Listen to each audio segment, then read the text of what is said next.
আসলে আমি মাদ্রাসা সম্পর্কে যতটুকু জানি, বাংলাদেশের মাদ্রাসা সম্পর্কে আমার যেটা মনে হয় যে মাদ্রাসাগুলো থাকা উচিত নয়। কারণ অনেক সময় মাদ্রাসা দেখা যায়, সব সময় নয়, অনেক সময় দেখা যায় যে মাদ্রাসাগুলোতে জিহাদি তৈরি হচ্ছে। কারণ এখন আপনারা যদি দেখেন নিউজগুলো, বা মাদ্রাসায় শিশু ধর্ষণ চলছে, শিশু নির্যাতন চলছে, বলাৎকার চলছে, এবং ইমাম, মাদ্রাসার শিক্ষক এরা ধরা পড়ছে, এরা জেলে যাচ্ছে।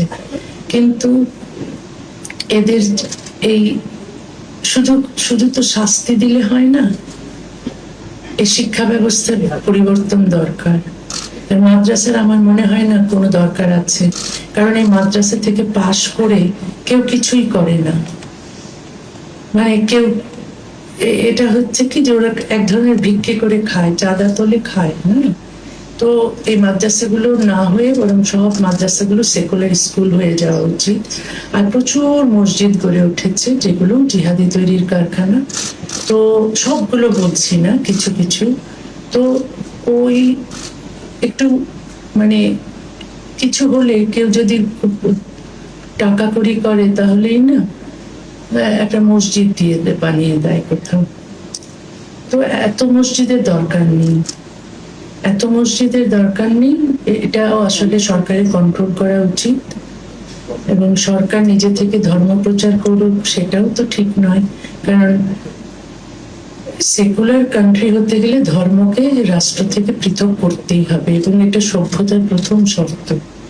সেটা প্রত্যেকটা দেশে, সভ্য দেশেই আছে। ধর্মের সঙ্গে রাষ্ট্রের কোনো সম্পর্ক থাকতে পারবে না। বিদেশিদের চর্চা করতে হবে, তাকে তুলে ধরতে হবে, তবেই তারা বাংলা ভাষার স্বীকৃতি পাবে। এই অবস্থানকে আমি বা আমরা ঘৃণার চোখে দেখি।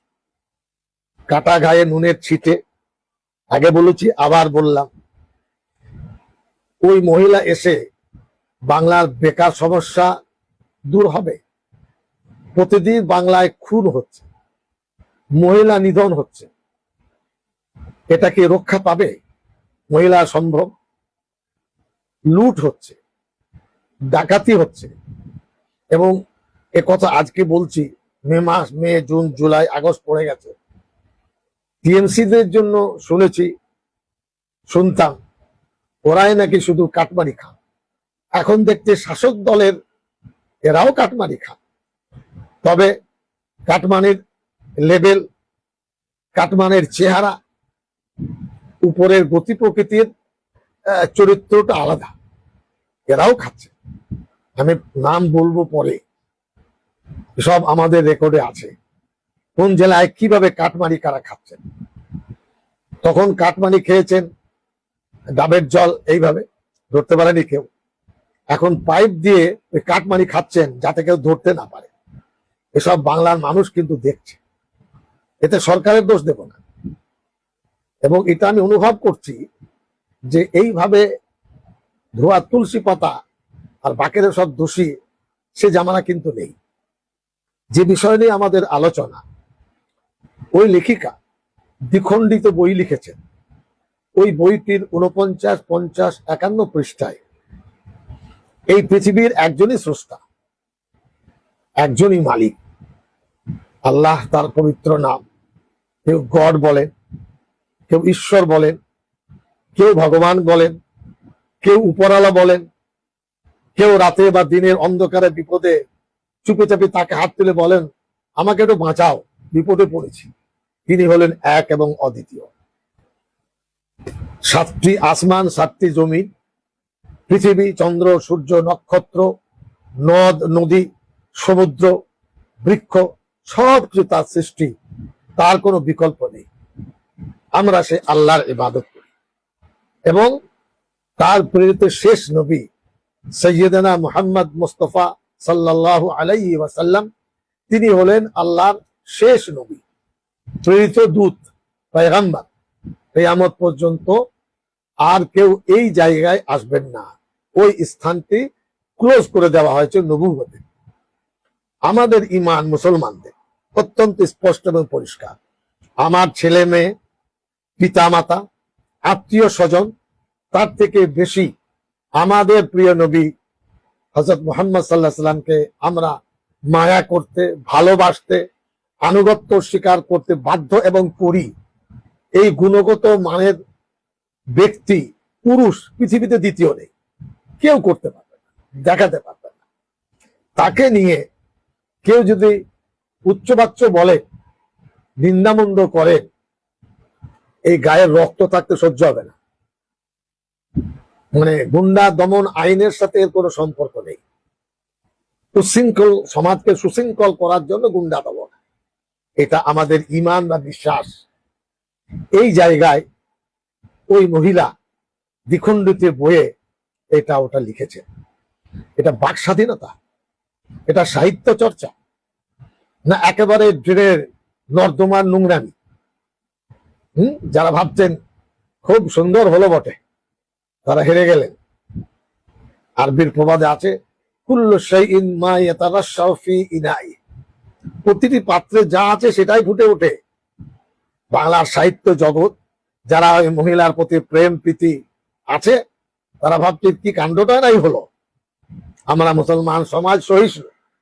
কিন্তু একথা আমি বলছি, সিদ্দিকুল্লাহ চৌধুরী ছোট মানুষ, মুসলমানদের ইমানে আঘাত দেবেন না, বিশ্বাসে আঘাত দেবেন না, কুরুচিকর কটু উক্তি আপনারা করবেন না।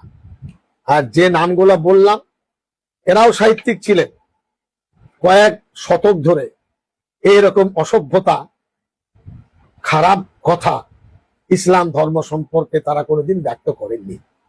বাংলার কি হয়েছে আজকে? ভাবছেন যে আমরা দেখে নেবো তোমাদেরকে, এতে দেখার কিছু নেই। উত্তর মানুষ দেবে, সময় লাগবে। সে উত্তর ঘোষ ভাইরা দেবে, ওই 1 কোটি প্রায় হকার যারা উচ্ছেদ হয়েছেন তারা দেবে, মুসলমান সমাজ দেবে, আর যারা লক্ষ্য করছেন বাংলার গতি প্রকৃতি তারা দেবেন। ভোট যদি সঠিক নিরপেক্ষ হয়, বুঝবেন কত জানে কত চান। এটা আমি আপনাদের বলছি, ভোট আমার আলোচ্য বিষয় নয়। ওই মহিলা পরম করুণাময়, যিনি এক অদ্বিতীয়, এত তার অসভ্যতা কটূক্তি করেছেন করুণাময় আল্লাহকে নিয়ে, তার লেখায় দয়ার নবীকে দিয়ে, আমাদের আম্মা জান মুসলিম সমাজের উম্মাহাতুল মুমিনিন তাকে নিয়ে। এটা বরদাস্ত করতে হবে, আর তাকে নিয়ে আকাশে তুলতে হবে, তাও আবার সরকারি ভাবে। এটা ঠিক হয়, এটা নিন্দার ঝড় উঠুক আর না আসুক, এটা নিন্দনীয় কাজ, অবশ্যই নিন্দনীয়। ভালো কাজ করুন, সবাই প্রশংসা করবে।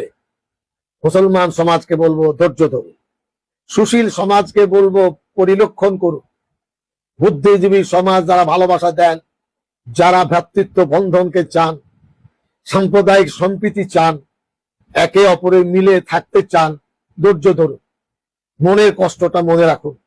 আমি 10 বছর মন্ত্রী ছিলাম, অসংখ্য অমুসলিম বন্ধু, তাদের প্রতি আমি কৃতজ্ঞ। তাদের মন মানসিকতা, তাদের শিক্ষা সংস্কৃতি সভ্যতা আমরা দেখেছি। হিন্দু বলে